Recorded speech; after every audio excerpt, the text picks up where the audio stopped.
বাংলাদেশ চলচ্চিত্র শিল্পী সমিতি নির্বাচনের মাসখানেক পর 2024-26 মেয়াদের কমিটির বাতিল চেয়ে হাইকোর্টে রিট করেন এই মেয়াদে পরাজিত সাবেক সাধারণ সম্পাদক প্রার্থী নিপুণ আক্তার। রিটে নতুন নেতৃত্বাধীন কমিটির দায়িত্ব পালনে নিষেধাজ্ঞা চেয়েছেন তিনি। এরপর থেকেই নানান আলোচনা সমালোচনা চলছে এফডিসি পাড়ায়। নতুন করে আবারও আলোচনায় আসেন সাবেক সাধারণ সম্পাদক নিপুণ আক্তারও।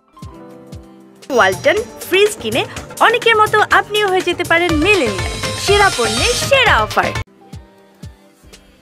বর্তমানে দায়িত্ব পাওয়া সদস্যরা নিপুণের আদালতে রিটের বিষয়টিকে গুরুত্বের সাথে নিয়ে মিটিং কল করে এর কড়া জবাব দিয়েছেন। বলেছেন, আদালতে রিটের মাধ্যমে শুধু সাধারণ সম্পাদককেই খাটো করা হয়নি, খাটো করা হয়েছে নির্বাচন কমিশন এবং আপিল বোর্ডকে। তাই বোর্ড মিটিংয়ে সিদ্ধান্ত নেওয়া হয়েছে নিপুণকে সদস্যপদ হারানোর তথ্য জানিয়ে চিঠি পাঠানো হবে। সন্তুষ্টজনক উত্তর না পেলে 7 দিনের মধ্যেই তার সদস্যপদ বাতিল করে দেয়া হবে। এর আগের মেয়াদে সাধারণ সম্পাদক পদ নিয়ে পানি গড়িয়েছিল আদালত পর্যন্ত। শেষ অবধি নিপুণ আক্তারই সাধারণ সম্পাদক পদে বহাল ছিলেন। তখনই বেশ সমালোচিত হয়েছিলেন এই নায়িকা।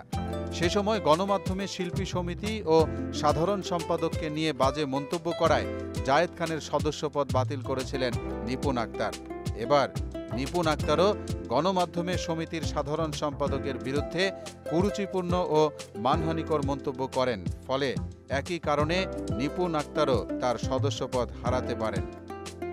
2024-26 মেয়াদের নির্বাচন অনুষ্ঠিত হয় গত 19 এপ্রিল। এই মেয়াদে জয়ী হয় মিশা ডিপজল প্যানেল। মোহাম্মদ আলিউল্লাহ, মোহনা ডিজিটাল।